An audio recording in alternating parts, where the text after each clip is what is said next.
Hello, my name is Vicki Shah, PA at Rush University, and I'm working with the American Liver Foundation. I'm happy to be here today to discuss alcohol in your liver. We're going to be first discussing about the culture in America with drinking. And our culture, we see a prevalence of alcohol as a central rule amongst all our daily activities, which can include celebrations, get-togethers after work, social drinking, and also on college campuses. Alcohol is the most common drug among adults in the U.S. 1 in 10 adults in the working age group of 20 to 64, 1 out of 10 deaths are due to excessive alcohol use. There is many reasons people use alcohol, try to fit in socially, deal with uncomfortable situations, and it reinforces people to also get together. So how does drinking change social norms, and how can drinking change a community? And as you can see, you can go, drinking with friends or be part of a fraternity in the college. Also weddings, celebrations, anniversaries, we see alcohol being a big part of our culture. Alcohol is a depressant of the central nervous system. It's rapidly absorbed from the stomach and small intestine into the bloodstream.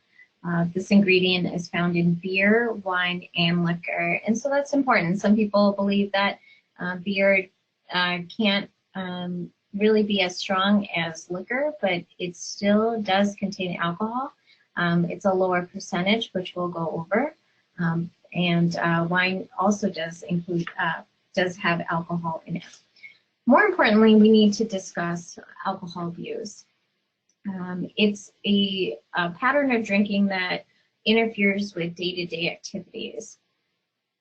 Maybe the person is not physically dependent on alcohol, but they might have signs exhibiting dependence on it, more of a emotional or psychological dependence on it, and they have signs of irritability, mood swings, and they make excuses to continue drinking, and unfortunately can also have legal and social problems.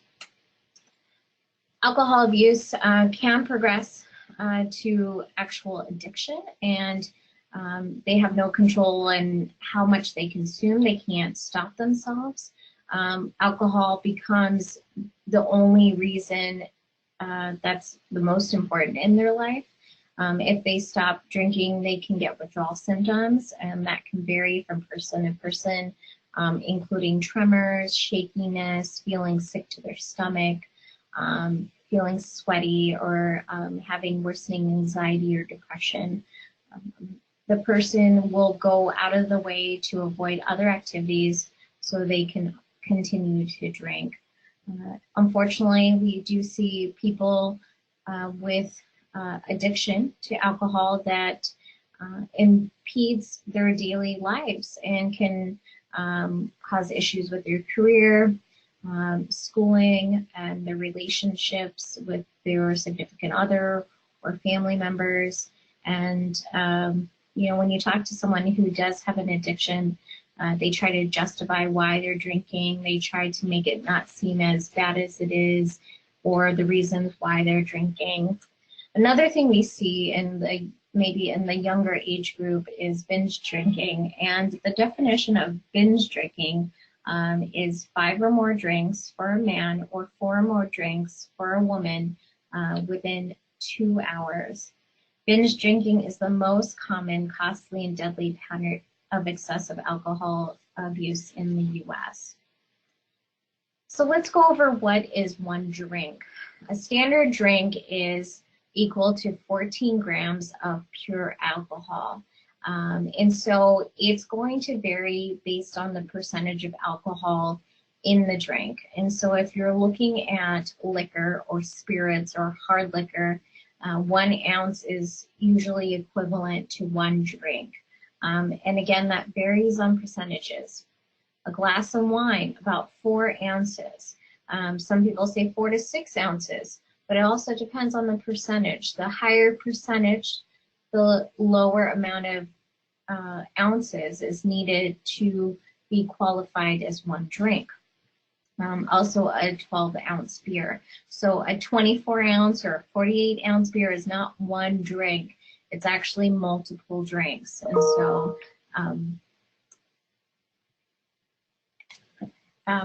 how does alcohol affect your body? And so alcohol is a toxin that affects every organ in our body when we have a drink, not just your liver. So pancreas, you can get pancreatitis from drinking alcohol. You can get inflammation of the bladder. It can disrupt the communication in the brain and how the brain works. It can block absorption of essential nutrients in our digestive system. It can weaken the heart muscles and also lead to heart disease. It can affect our white blood cells and our inability to fight off illness. Another one that's pretty important that we should mention today is called fetal alcohol syndrome. And it affects pregnant women who drink alcohol. It's a condition in a child that results from alcohol exposure during women's pregnancy. Fetal alcohol syndrome causes brain damage and growth problems. The problems caused by fetal alcohol syndrome vary from child to child, but the birth defects caused by it are not reversible. So this is really important. The other thing to be concerned about is if you're on medications, they might interact with alcohol and cause toxicity from the drugs or even from the alcohol. And this can include prescription medications, over-the-counter, or even herbal remedies that you might take at home. So our liver does a lot for us. It is so vital to us, and we can't live without it. It's the largest organ in our body, and it's located on the right side in our abdomen, right under your ribs. It weighs about 3 pounds, and it's shaped like a football that's been flattened on one side. The functions that it provides to our body, it stores energy, it helps build muscles, it makes bile that helps us digest our foods. It helps with bleeding problems, so it helps with clotting factors. It helps kill germs. It filters toxins from our body, including alcohol. And it keeps these toxins from hurting our body. And it processes everything that is in contact with our body. So the liver breaks down alcohol so it can be removed from the body. The alcohol contains these toxic chemicals in high concentration, and it can trigger inflammation and injure liver cells. If you drink more alcohol than the liver can process in a given amount of time, it results in an imbalance leading to liver injury, but it also interferes with normal breakdown of protein, fats, and carbohydrates. And from drinking too much alcohol, it causes diseases like alcoholic-related hepatitis, fatty liver disease, and also alcoholic cirrhosis or alcohol-related cirrhosis. In addition to causing the previous disease that we just presented on the last slide, it also can contribute to something called fatty liver disease. And this is when the fat is associated with inflammation in the liver.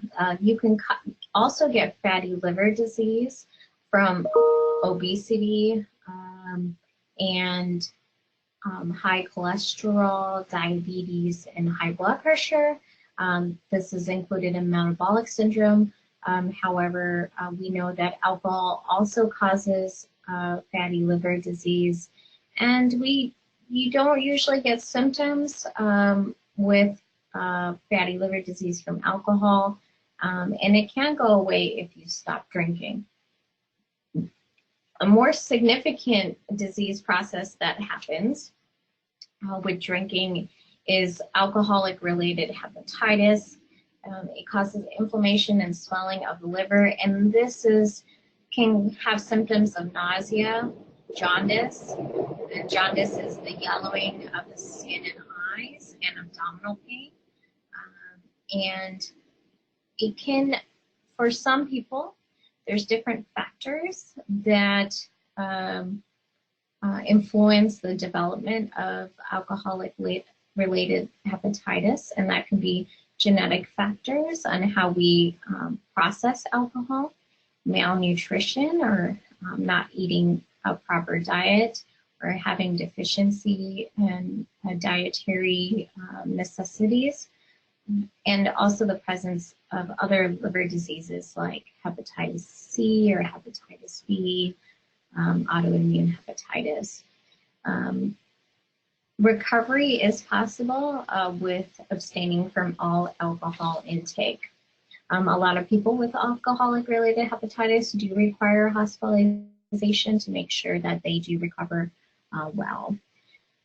You know, as time progresses and someone does continue drinking alcohol, they can get cirrhosis from alcohol, and this is, you know, progressive liver disease. It's the most serious.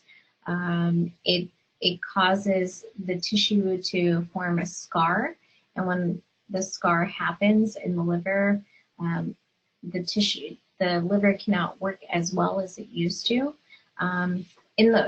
You know, if you stop drinking when you first find out to have liver disease, the liver is forgiving and can regenerate, but sometimes it's been too long with too much amount of alcohol. It can cause, you might not have the capability, the liver might not have the capability of improving, and that can lead to the need for a liver transplant, or unfortunately also death. So let's go over liver disease progression. And this is across the board, not just for alcoholic liver disease, but also all liver disease. So on the top left-hand corner, you see a nice, smooth, healthy liver. It's a nice big size, and you don't see any bumps or lumps.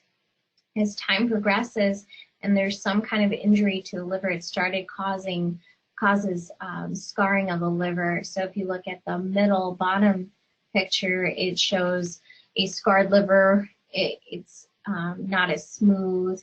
It's shrunken a little bit. And then on the top right, the last stage is a cirrhotic liver. See all the lumpy, bumpy features of that liver, and it's also decreased significantly in size. So who would be at risk? And it's really difficult to determine who's going to progress to cirrhosis or who's going to have alcoholic-related hepatitis, but it all kind of feeds into liver disease, and it varies from person to person depending on if they're older or younger, if they're female or male, their race, family history, their overall medical condition, any use of recreational drugs, or you know, how much alcohol is also taken in at that time. So a lot of things can determine how bad the liver disease is going to take a toll on that person. So I want you to look at yourself. Are you at risk? Look at your drinking pattern. You know, are you dependent on it? Is it something you need socially? Is it something you reach for if you're depressed or you're anxious or you're happy?